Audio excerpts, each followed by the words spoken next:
It's Salvation Saturday as the Mud Army marches in. It's just awesome. I've never seen anything like it. You've got to give back to the community. The overwhelming response by volunteers to clean up our city. It's just amazing the support we're getting. Well, it makes me proud to be a Queenslander. This is a special edition of Nine News with Andrew Lofthouse and Melissa Downes, live from Kangaroo Point.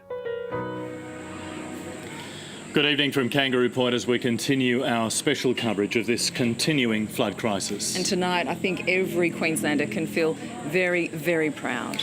The call went out yesterday for volunteers and the response was extraordinary. They came out not in their hundreds, but in their thousands. Matt Dunstan begins our coverage of the day Brisbane was swamped by a new flood of human kindness. Now, and it was great to see so many people wanting to help. What should people do if they want to pitch in?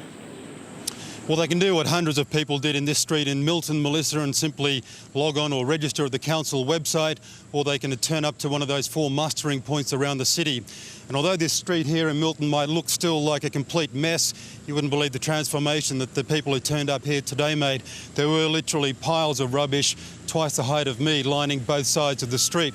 Now, if you do register tomorrow, be warned the council is expecting you to work a longer shift, around 6 hours, and there will be a bit more heavy lifting involved. Also, as far as how long this operation will go for, well, it will depend on how much progress they make this weekend and whether they need to continue it next weekend, because it's moving now from the phase of brooms and shovels more to heavy equipment. Melissa?